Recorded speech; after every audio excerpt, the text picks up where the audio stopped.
TTD Tirumala Tirupati దేవస్థానం కోట్ల మంది ప్రజలు కొలుసుకునే దైవం వెంకటేశ్వర స్వామి.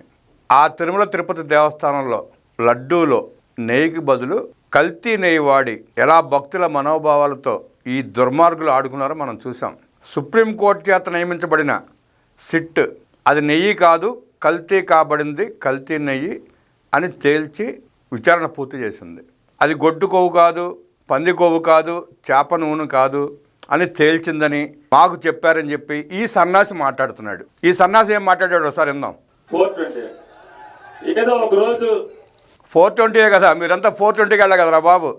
జగన్మోహన్ రెడ్డి పరిపాలనలో మీరందరూ చేసింది 420 పనులే కదా. అంతకు మించి మీరేం పగలు తీశారు? దొంగతనాలు, దోపిడీలు, దౌర్జన్యాలు, కబ్జాలు, లూటీలు తప్ప మీరు చేసింది ఏంటి? పేరుని రోజు ఏం చేశాడంటే బయటకు వచ్చి ఇక అది మనిషి జన్మ కాదో మనకు తెలియదు. ఆయన ఏం మాట్లాడాడు తెలుసా? మీది మనిషి జన్మ కాదని ప్రపంచానికి తెలిసింది, అర్థమైంది. తిరుమల తిరుపతి దేవస్థానంలోనే మీరు కల్తీ చేశారంటే, అక్కడే అక్రమాలు ఆకృత్యాలు చేశారంటే మీరు ఎంత ఎదవలో సన్నాసులో ప్రజలకు స్పష్టంగా అర్థమైంది.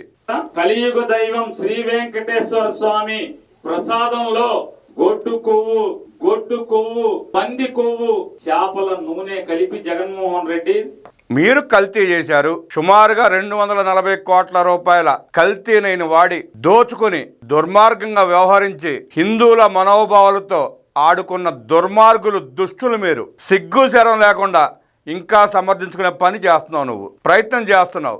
ఏ దొంగలను కాపాడటానికి నువ్వు ఈ లుచ్చా వాగుడు వాగుతున్నావో ప్రజలకు అర్థమవుతానే ఉంది. మీ నీచమైన పనుల గురించి, మీ నికృష్ట పనుల గురించి, మీరు చేసిన అక్రమాల గురించి నేషనల్ మీడియా కోడేకొస్తా ఉంది.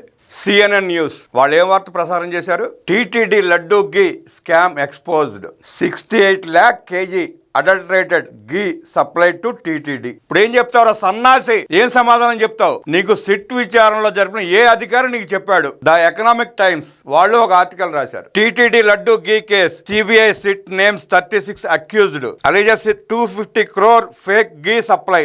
250 కోట్ల రూపాయల కల్తీ నెయ్యి మీరు సప్లై చేశారు టీటీడీకి అని ద ఎకనామిక్ టైమ్స్ కూడా రాసింది. నేషనల్ మీడియా కోడే కూసింది. అయినా సిగ్గు శరం లేకుండా పేటీఎం జనాన్ని ముందు పెట్టుకుని, పేటీఎం గారిని ముందు పెట్టుకుని మీ దండుపేడం బ్యాచ్ చేసిన దోపిడీని దాచి ప్రజల్ని మభ్యపెట్టే ప్రయత్నం చేస్తున్న నువ్వు ఎంత లుచ్చాగాడివో అర్థమవుతా ఉంది. నీకు ఆ వెంకటేశ్వర స్వామి మీద భక్తి ఉంటే, ఏ మాత్రం నీకు ఇంగిత జ్ఞానం ఉంటే, నువ్వు అన్నం తింటే ఇంకా దొంగను సమర్థించే ప్రయత్నం అయితే చెయ్యి. పేరుని నాని నువ్వు, పేరుని కృష్ణమూర్తి గారు లాంటి గొప్ప వ్యక్తి కడుపులో పుట్టిన నువ్వు ఇంత దిగజారిపోయి ఇంత నీచంగా మాట్లాడతావని ఆ బందర్ ప్రజలు ఊహించి ఉండరు. నువ్వు ఇంత దుర్మార్గుడు అని, ఇంత లోబివని, డబ్బులకు కక్కుతుపడి ఏ స్థాయికైనా దిగజారి నువ్వు చేసే పనుల గురించి, నువ్వు చేసిన దుర్మార్గాల గురించి, నువ్వు చేసిన నీచమైన పనుల గురించి ఆ బందర్ ప్రజలు తట్టుకోలేకపోతున్నారు. నువ్వు మనిషిలా ప్రవర్తించదలుచుకుంటే, నువ్వు మనిషివైతే ఆ పేరుని కృష్ణమూర్తి గారి పేరు చెడగొట్టకు, ఆయన పేరు వాడుకోకు. నిప్పులాగా బ్రతికాడు ఆయన. ఆయనకున్న మంచి పేరుని అడ్డం పెట్టుకుని నువ్వు బందర్ ప్రజలను మోసం చేసి నీ రాజకీయ జీవితం కొనసాగిస్తామంటే ఊరుకునే పరిస్థితులు వాళ్ళ బందర్ సిద్ధంగా లేదు. స్పష్టంగా అది కల్తీ నెయ్యి దేశం యావత్తు మొత్తుకుంటా ఉంటే ఇంకా సిగ్గు లేకుండా మాట్లాడుతున్నావు నువ్వు.